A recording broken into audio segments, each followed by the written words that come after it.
அக்ஷரா, இன்னைக்கு நம்ம சரஸ்வதி ஸ்தோத்திரத்துல 11வது ஸ்லோகம் பார்க்க போறோம். சரியா? எப்பவும் படிக்கிறதுக்கு முன்னாடி சொல்ற ஸ்லோகம் சொல்றியா? சரஸ்வதி நமஸ்தபிம் மருதே காமரூபிணி வித்யாரம்பம் கரிஷ்யாமி சித்திர்பௌத்மே சதா. ஏற்கனவே 10வது ஸ்லோகம் நம்ம படிச்சோம். அதை நான் சொல்றேன், என் கூட சேர்ந்து சொல்றியா? மனோன்மணி மனோன்மணி மகாயோகே மகாயோகே வாகீஸ்வரி நமோ நமஹ. வாகீஸ்வரி நமோ நமஹ. வாக்பியை வாக்பியை வரதஹஸ்தாயை வரதஹஸ்தாயை வரதாயை நமோ நமஹ. வரதாயை நமோ நமஹ. சரி, இன்னைக்கு நம்ம 11வது ஸ்லோகம் பார்க்க போறோம். நான் முதல்ல ஸ்லோகத்தை படிக்கிறேன், அப்புறம் பொருள் சொல்றேன்.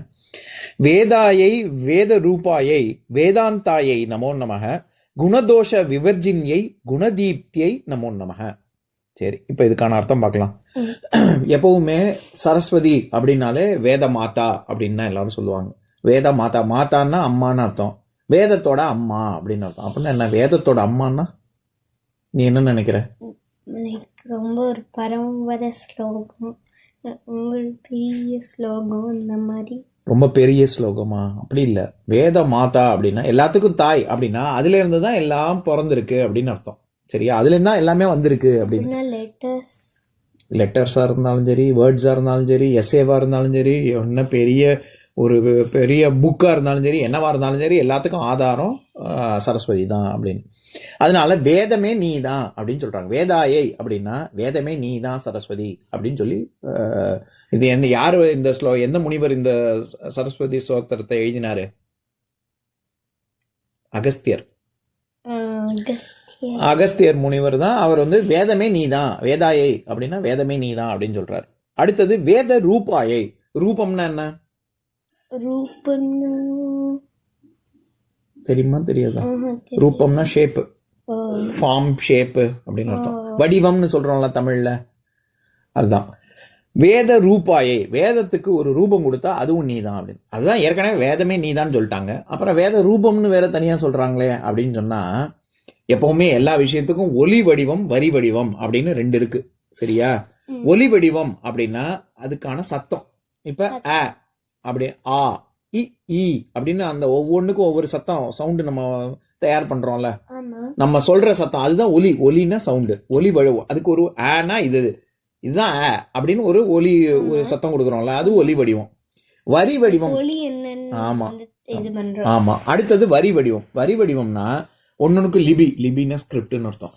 ஒன்னொன்னுக்கும் ஒரு இதுதான் ஆ அப்படின்னு நம்ம எழுதி காமிக்கிறோம்ல, எழுதி காமிக்கிறது வரி வடிவம். சரியா? இப்போ அகஸ்தியர் என்ன சொல்றாரு? வேதமும் நீதான், வேதத்துக்கு ஒரு ரூபம் கொடுத்தா அதுவும் நீதான் அப்படின்னு சொல்றாரு. அப்படின்னா என்ன அர்த்தம்னா, வேதங்கிறது ஒரு சப்தம் தானே, வேத மந்திரங்கள்லாம் சப்தத்துல இருக்கு. அதுக்கு யாராவது ஒருத்தவங்க எழுதி வச்சு, வேதத்தை முதல்ல எழுதி வைக்கிறது ஸ்ருதின்னு அதுக்கு ஏன் பேருன்னா, அது காதால கேட்டு கேட்டு வரக்கூடியது. ஒருத்தவங்க வேதம் ஓதுவாங்க, அதை கேட்டு கேட்டு கேட்டு கேட்டு அவங்க சிஷ்யர்கள் ஓதுவாங்க, அப்புறம் அவங்க சிஷ்யர்கள் ஓதுவாங்க. இந்த மாதிரி குரு பரம்பரை வரும். சரியா? யாரும் எழுதி வச்சுலாம் படிக்க மாட்டாங்க. இப்பதானே நம்ம புக்கை பார்த்து படிக்கிறோம், கம்ப்யூட்டரை பார்த்து படிக்கிறோம் எல்லாம். அந்த காலத்துல அதெல்லாம் எதுவும் கிடையாது. செவி வழி வரக்கூடிய கல்வி தான். அதனால அதுக்கு ஸ்ருதின்னு பேரு வேதத்துக்கு. ஆனா அப்படி ஒரு வேதத்துக்கு அது எழுத்து வடிவத்திலேயே இல்ல, ஆனா எழுத்து வடிவம் கொடுத்தா அந்த ரூபம் நீதான் அப்படின்னு சொல்றாங்க.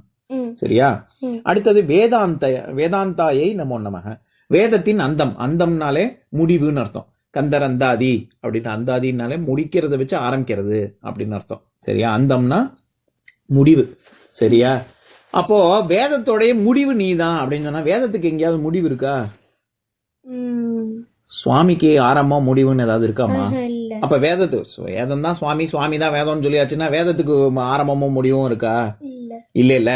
அப்ப வேதாந்தாயை நமோ நமக அப்படின்னா இந்த இடத்துல அந்தம்ங்கிறது எதை குறிக்குது அப்படின்னா, வேதம் இதுதான் கடவுள் அப்படின்னு உறுதியான முடிவான ஒரு பொருள், இதுதான் பரம்பொருள் அப்படின்னு ஒண்ணு காமிக்குது இல்ல. வேதத்துக்கு முடிவு அப்படின்னா என்னன்னா, வேதம் இதெல்லாம் தான் சுவாமின்னா இப்படிதான் இருக்கணும் அப்படின்னு ஒரு ஃபார்ம் கொடுக்குது இல்ல, முடிவா சொல்லுது இதுதான் வேற கிடையாது அப்படின்னு முடிவா ஒண்ணு சொல்லுது இல்ல, அந்த முடிவு நீதான் அப்படின்னு சொல்றாங்க. வேதமும் நீதான், வேதத்துக்கு ஒரு ஷேப் கொடுத்தாலும் நீதான், வேதத்துல இதுதான் பெஸ்ட் அப்படின்னு சொல்லியிருக்கு, அதுவும் நீதான், இதுதான் முடிவு அப்படின்னு சொல்லியிருக்கு அப்படின்னு சொல்லியிருக்கு. அதைத்தான் அப்படி சொல்றாரு. அடுத்தது குணதோஷ விவர்ஜினியை. விவர்ஜனம் பண்றது அப்படின்னா நீக்கிறது, அதுல இருந்து விலகிறது அப்படின்னு அர்த்தம். நான் ஏற்கனவே சொல்லியிருக்கேன், சுவாமிக்கு வந்து குணங்களின் தாக்கம் இருக்குமா? இருக்காது. நிர்குணன் அப்படின்னு சொல்லுவாங்க. இப்ப நமக்கு வந்து ஒரு நல்ல குணம் கெட்ட குணம் அப்படின்லாம் சொல்றோம்ல, அந்த மாதிரி சுவாமிக்கு நல்ல குணம் எல்லாமே நல்ல குணம் தான் சுவாமிகிட்ட இருக்கிறது. ஒரு கெட்ட குணம் கூட கிடையாது. ஆனா அந்த குணத்தினுடைய தாக்கம் கடவுளுக்கு கிடையாது. நான் உதாரணம் கூட சொல்லியிருக்கேன். சிவபெருமானுக்கு வந்து திருநீலகண்டர் அப்படின்னு ஆலகால விஷத்தை அவங்க தேவர்களுக்கு சிவபெருமானுக்கு வந்து திருநீலகண்டர் அப்படின்னு பேரு. ஏன்னா நான் உனக்கு இந்த உதாரணம் சொல்லியிருக்கேன். அவங்களுக்கு வந்து சிவனுக்கு வந்து கழுத்து வந்து நீளமா இருக்கும். அது ஆலகால விஷம் சாப்பிட்டதுனால. அப்போ நம்ம சொல்லுவோம்ல, அப்ப நீங்க நிர்குணன்னு சொல்றீங்க, குணத்தின் தாக்கமே இருக்காதுன்னா அப்ப விஷம் தாக்கி இருக்குல்ல சிவபெருமான், அதனாலதானே ப்ளூ கலர்ல ஆயிருக்கு அப்படின்னு கேட்பாங்கல்ல சில பேரு. அதுக்கு என்ன காரணம்னா, சிவனெல்லாம் தாக்கல, ஆலகால விஷம்லாம் சிவனை தாக்கல.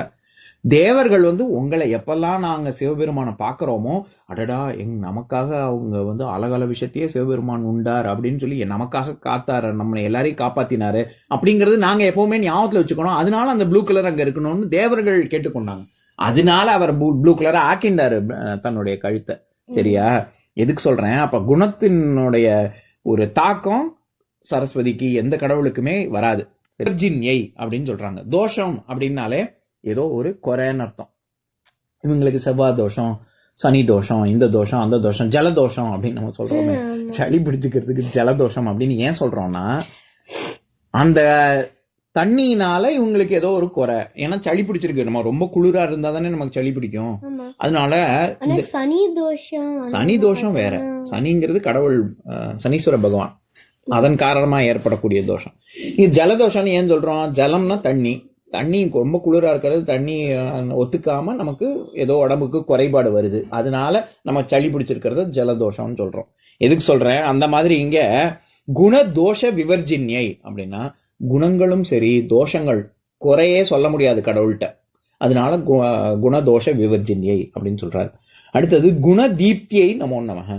குணம், நற்குணங்கள் இருக்குல்ல, நற்குணத்தின் தாக்கம், நல்ல குணத்தின் தாக்கமும் இருக்காது, மோசமான குணத்தின் தாக்கமும் இருக்காது. ஆனா அந்த நல்ல குணங்கள்லாம் எப்படி இருக்கும் அப்படின்னா, ஜுவாலை விட்டு ஒரு தீபத்துல எப்படி ஒளி வீசுது, அது தீபம் ஏத்துனா சுத்தி எங்கேயாவது இருட்டா இருக்குமா? இருள் எல்லாம் போய் வெளிச்சமாயிருது இல்ல, அந்த மாதிரி சரஸ்வதி ஒரு தீபம் ஒளி மாதிரி, தீப ஜோதி. ஆமா, அவங்கள சுத்தி ஒரு இருள், அக்ஞா, ஒண்ணுமே தெரியல அப்படின்னு முட்டாள்களா இருக்கக்கூடிய அந்த தன்மை இருக்குல்ல, அதெல்லாம் எதுவுமே, அந்த இருட்டே இருக்காது, ரொம்ப பிரகாசமா இருக்கும் அப்படின்னு சொல்றாங்க. சரஸ்வதி எங்க இருக்காங்களோ அங்க. இப்ப நான் ஸ்லோகம் சொல்றேன், எங்கூட சேர்ந்து சொல்றியா? வேதாயை வேத ரூபாயை வேதாந்தாயை நமோ நமக. குணதோஷ விவர்ஜின்யை குணதீப்தியை நமோ நமக. இன்னொரு நாள் இன்னொரு ஸ்லோகம் பார்க்கலாம்.